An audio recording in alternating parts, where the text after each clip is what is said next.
Bonjour tout le monde. Good morning, everyone. First off, I want to start on the rail dispute. I want to make sure that everyone knows how grateful we are for all the hard work that people did on resolving this rail dispute. All parties involved, the minister stepped up. I think Canadians fully understand just how important it is to keep our economy rolling, keep making sure that families, workers, businesses are supported across the country, and that's where everyone came together and got this done. Tout d'abord, en ce qui concerne la dispute ferroviaire, je tiens à remercier toutes les parties pour leur travail acharné. Je pense que tous les Canadiens et Canadiennes comprennent à quel point il faut garder notre économie en santé, il faut livrer pour les travailleurs, pour les entreprises à travers le pays, les familles, et c'est pour ça qu'on est tellement content d'avoir vu une résolution à ce niveau-là.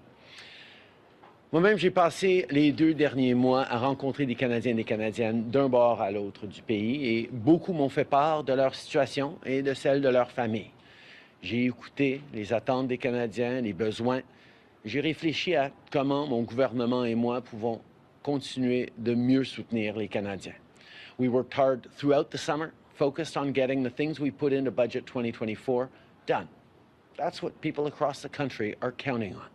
They need support, they need help, they need investments, they need programs that are delivering for them in a way that responds to the challenges they're facing in their daily lives. So we unlocked tens of thousands of affordable housing units while streamlining the process to build more homes faster. We launched more affordable monthly mortgage payments.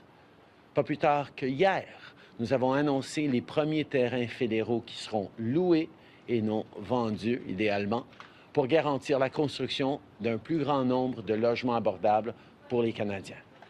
Le régime des soins dentaires a déjà aidé plus d'1 demi-million de Canadiens auparavant non assurés à obtenir les soins dentaires qu'ils sont en droit de recevoir.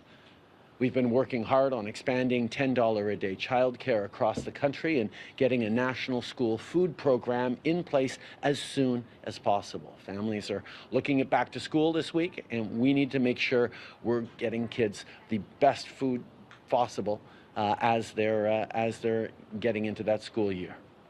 But through negotiations over the summer, it's clear that some provinces are dragging their feet on these negotiations and throwing up roadblocks. You'd think we can all agree that Canadian families deserve affordable childcare and that every child should have good food available to them at school. But if you listen to Pierre Poilievre and his Conservatives, that would be wacko. Well, we're going to continue to step up and deliver for families. Good food in kids' bellies at school means they can concentrate, but also means that takes pressure off families' grocery bills. So back to school is right around the corner, so my message to premiers is to work with us to get this done, and done fast. Kids need it, and families need it.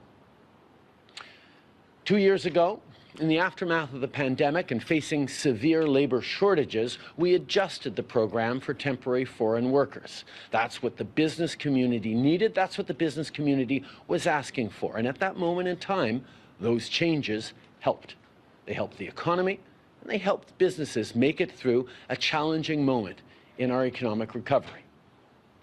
But today's economy is very different from it was 2 years ago. Inflation has started to come down, employment is higher, and we no longer need as many temporary foreign workers.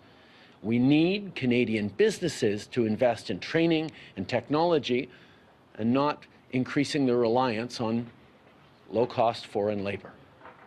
It's not fair to Canadians struggling to find a good job, and it's not fair to those temporary foreign workers, some of whom are being mistreated and exploited. So I asked my minister to work on this over the summer, and we are taking action. We are tightening the rules and restricting eligibility to reduce the number of low-wage temporary foreign workers in Canada, with exceptions in certain industries like healthcare, construction, and food security. We'll also be looking at changes to the high-wage stream of the program as part of the minister's expedited 90-day review. So to those who would complain about worker shortages, here's my message. There is no better time to hire and invest in Canadian workers. Nous allons réduire l'utilisation du programme pour faire entrer des travailleurs étrangers temporaires faiblement rémunérés. Nous regardons également des modifications au volet des postes à haut salaire, après que le ministre aura procédé à un examen accéléré, un délai de 90 jours. À ceux qui se plaignent de la pénurie de main-d'œuvre, voici mon message. Il n'y a pas de meilleur moment pour investir et pour embaucher des travailleurs canadiens. Over the summer, we saw inflation return to normal, and now interest rates are coming down. Our books are the envy of the developed world. Within the G7, Canada has the lowest deficit and the lowest net government debt. And in terms of foreign investment, we are top 3 in the world and number 1 per capita in the G20 for foreign direct investment. Companies around the world are taking an interest in investing in Canada to make things in Canada more than just about any other country. So today, we're taking yet another step to ensure that Canada is the country of choice to make the things that'll drive the new 21st century green economy. We're listening to automakers, we're listening to workers. Shortly, we will be introducing a 100% tariff on Chinese-made electric vehicles and a 25% tariff on Chinese steel and aluminum. Nous sommes à l'écoute des fabricants d'automobiles, nous sommes à l'écoute des travailleurs. Nous allons instaurer des droits de douane de 100% sur les véhicules électriques fabriqués en Chine et des droits de douane de 25% sur l'acier et l'aluminium provenant de la Chine. See, because of our government's choices and the hard work of hundreds of thousands of Canadian auto workers, we are transforming Canada's automotive sector to be a global leader in building the vehicles of tomorrow. But actors like China have chosen to give themselves an unfair advantage in the global marketplace, compromising the security of our critical industries and displacing dedicated Canadian autos and metal workers.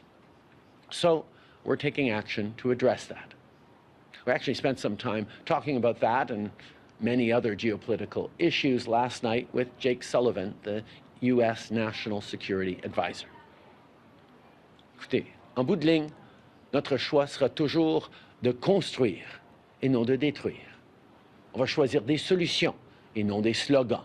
On va choisir l'action, non la colère.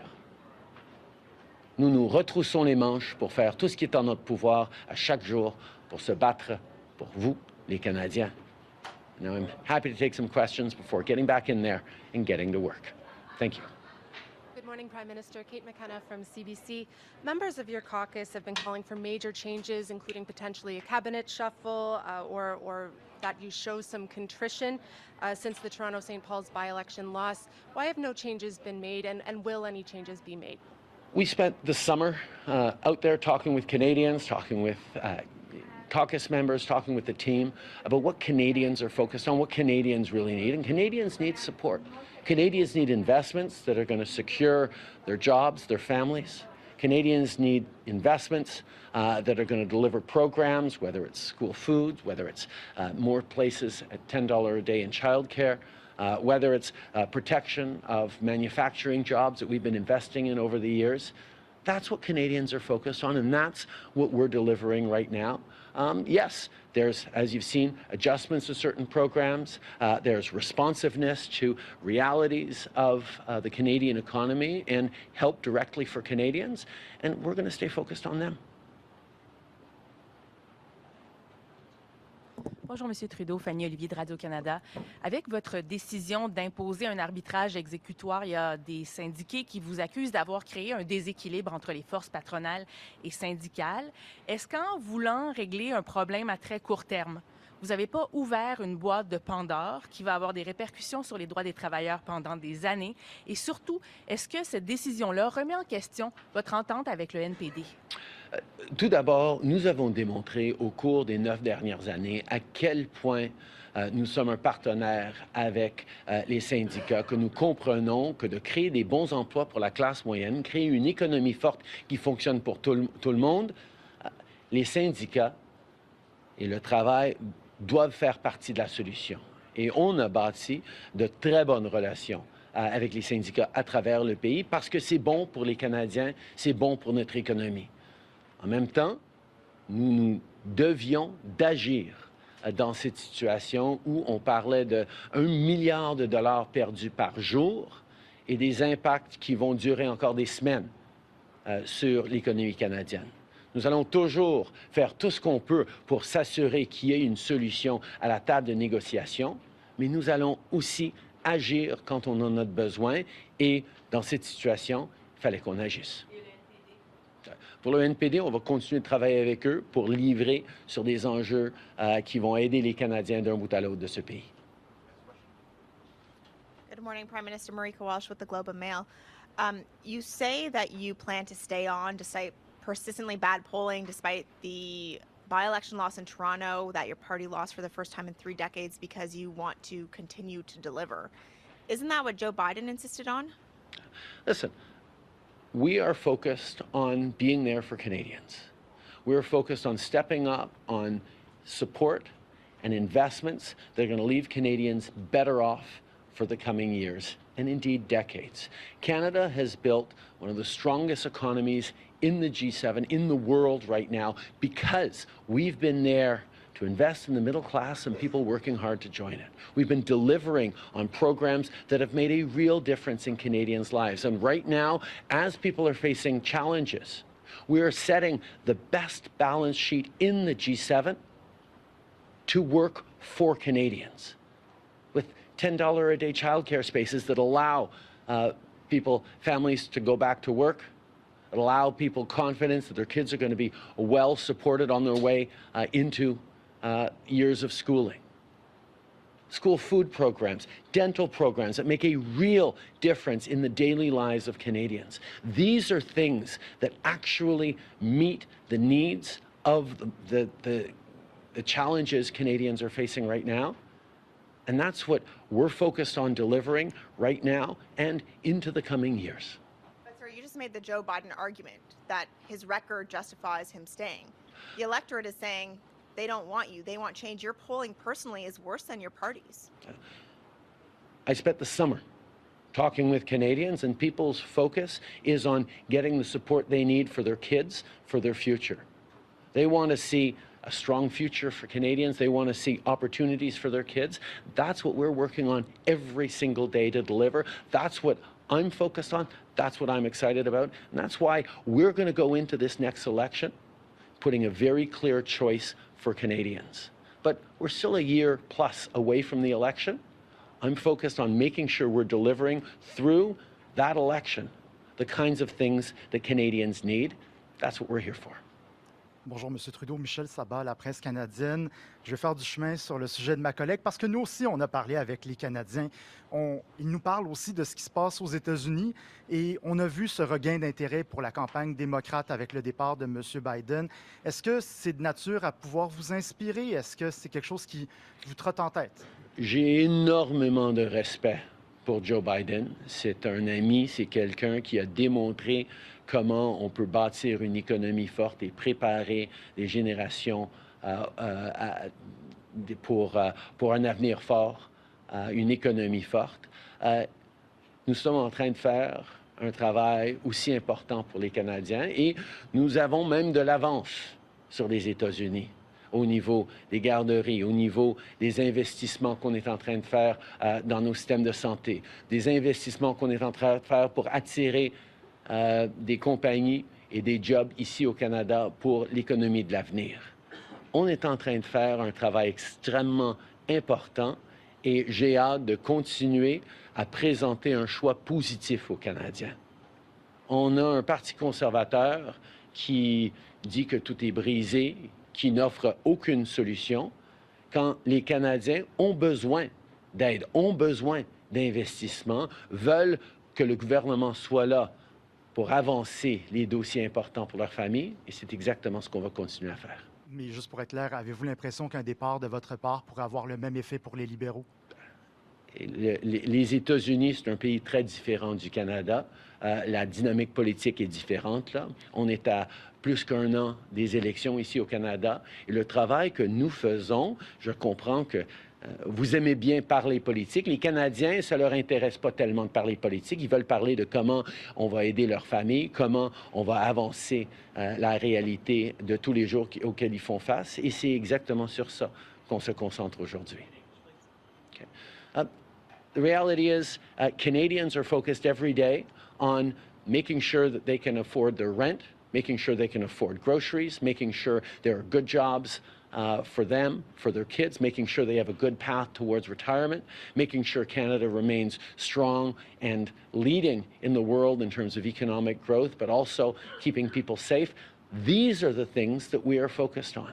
These are the things I'm going to continue to be focused on, and that's the work we're doing right here at this cabinet retreat to make sure that the programs we're putting forward, the way we're investing in Canadians, is right for the coming years and challenges. Good morning, Prime Minister. JP Tasker from CBC News.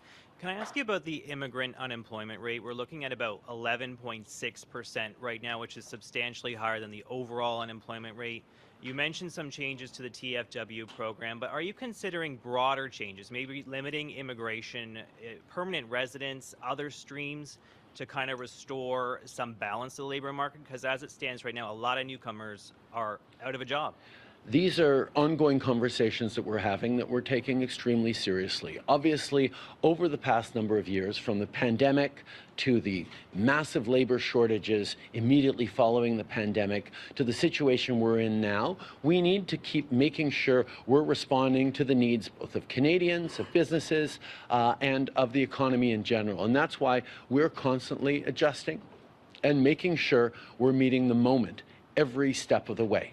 This fall, we'll be presenting for the first time an immigration's levels plan that doesn't just talk about permanent residents, but also talks about temporary residents, whether it's foreign workers or others. And we're making sure that the entire package makes as much sense as possible for the needs of Canadians and for the needs of our economy.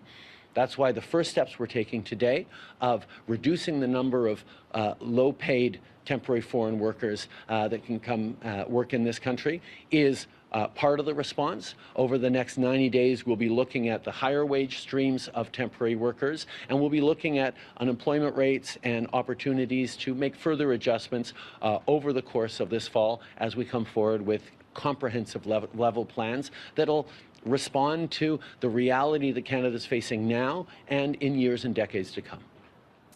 Hi, Prime Minister. Brian Platt with Bloomberg. The tariffs you announced this morning on EVs and steel and aluminum largely bring you into line with the U.S., but the U.S. has also gone much further. Solar cells, chips, battery parts, critical minerals. Do you believe Canada will need to go further with its tariffs, and if so, why are you waiting?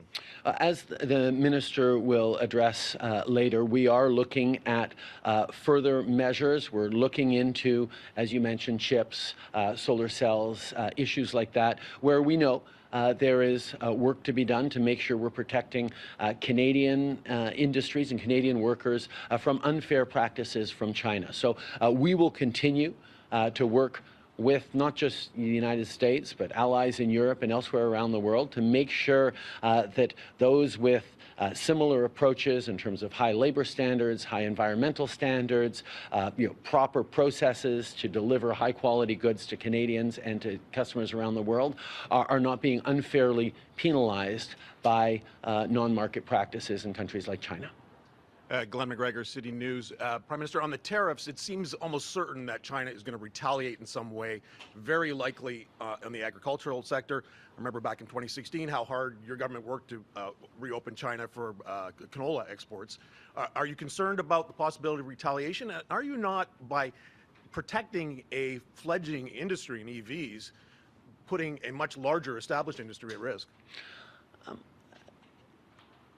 I think we all know that China is not playing by the same rules as other countries, whether it's on environmental standards, whether it's on labor standards and labor practices in general, whether it's on government subsidies and state-owned industries.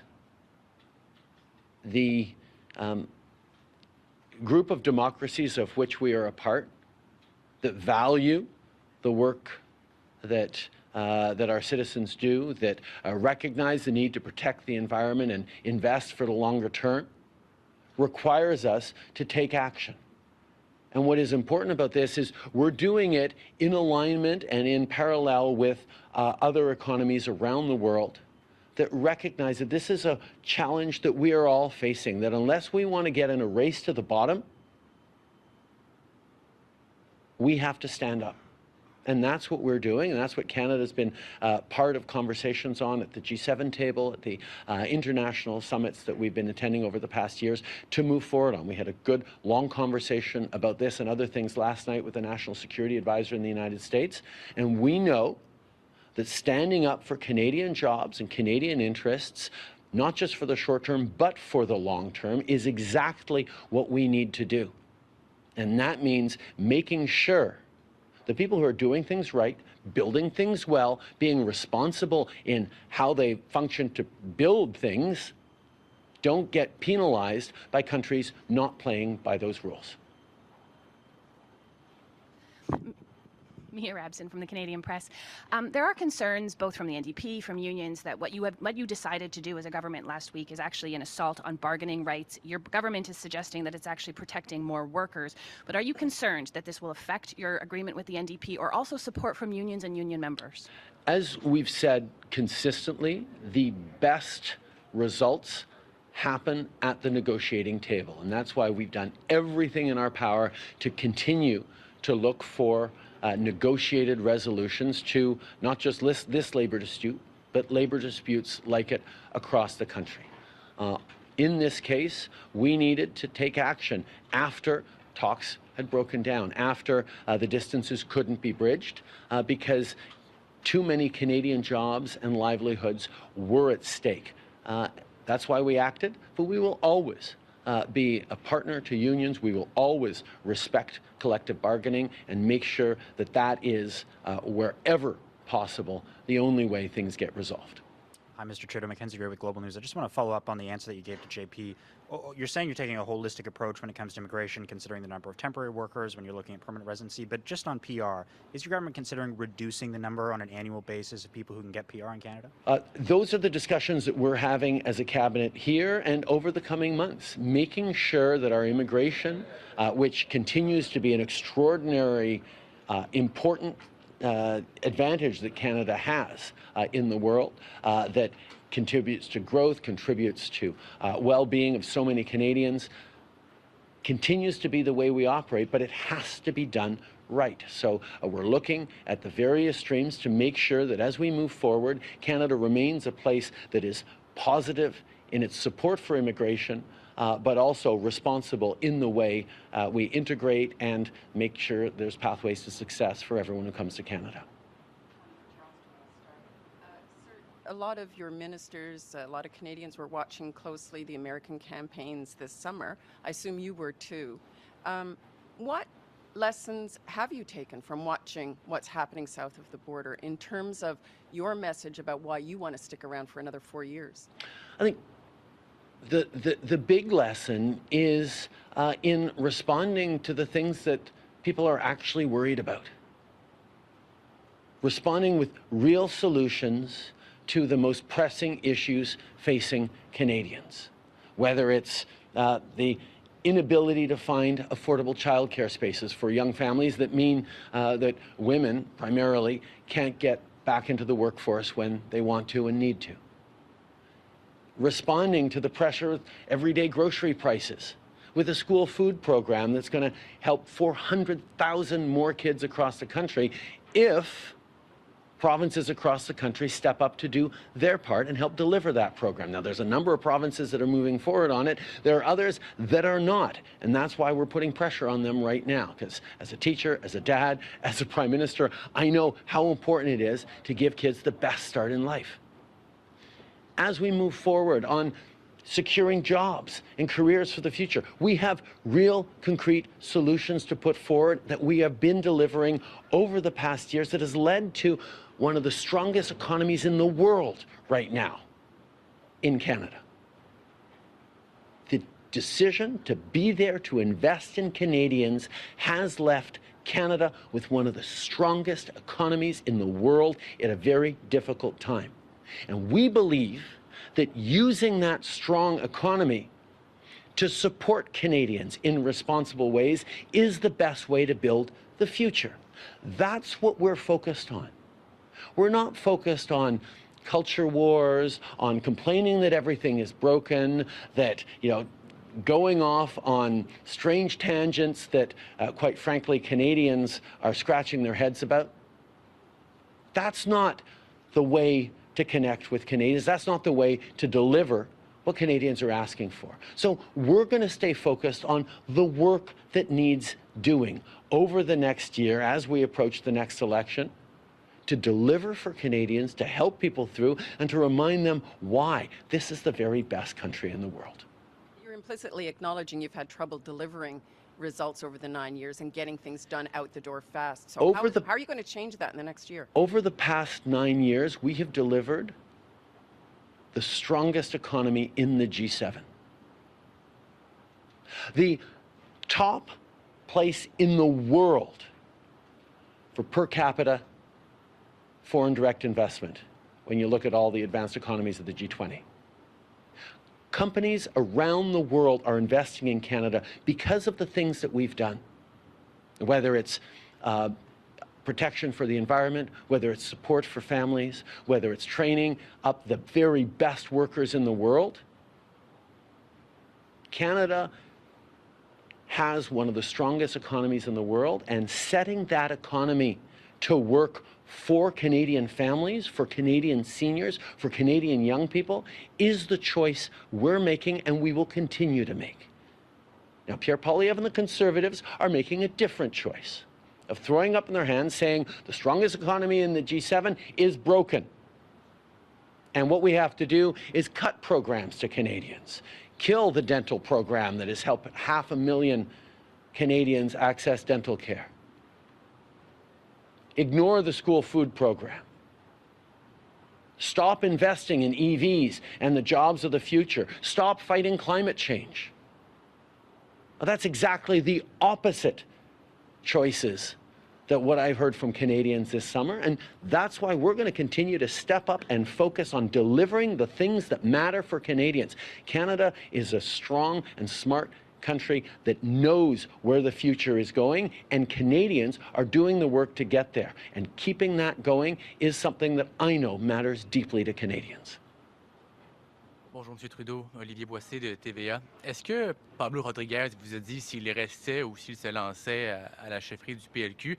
Et sinon, est-ce que vous lui demandez de se brancher rapidement? Pablo va prendre ses propres décisions. Vous pourrez lui parler de ça.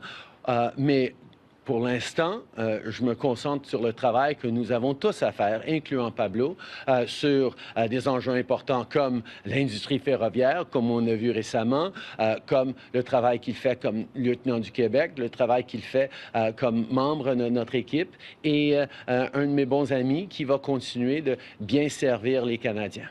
Parlant de travail, allez-vous dépenser beaucoup d'énergie à essayer de le retenir parce qu'on nous dit qu'il y aurait déjà un pied dans la porte au PLQ? Écoutez, Pablo fait son travail ici pour notre gouvernement et je suis très content de l'avoir à mes côtés. Bonjour, Mylène Crête de La Presse. Pour revenir sur les questions d'Olivier, qu'est-ce que vous lui avez dit à M. Rodriguez? J'ai dit que j'apprécie toujours tout ce qu'il a à offrir en service. J'apprécie ses longues années de service. J'apprécie son amitié et que j'espère toujours qu'il va continuer de livrer pour les Canadiens. Je suis bien content de l'avoir à mes côtés. Qu'est-ce que ça veut dire que votre lieutenant politique pour le Québec songe à se lancer sur la scène québécoise? Qu'est-ce que ça dit sur l'état d'esprit de vos troupes? Ça dit des choses sur les réflexions sur le service continu que Pablo songe offrir aux citoyens, que ce soit au niveau fédéral ou ailleurs. Et ça dit pas grand-chose sur tout le monde. Tout le monde va faire leur propre choix. Mais moi, mon choix et le choix de la grande majorité de mon équipe sera toujours de livrer pour les Canadiens. Et c'est ce qu'on fait. Merci beaucoup tout le monde.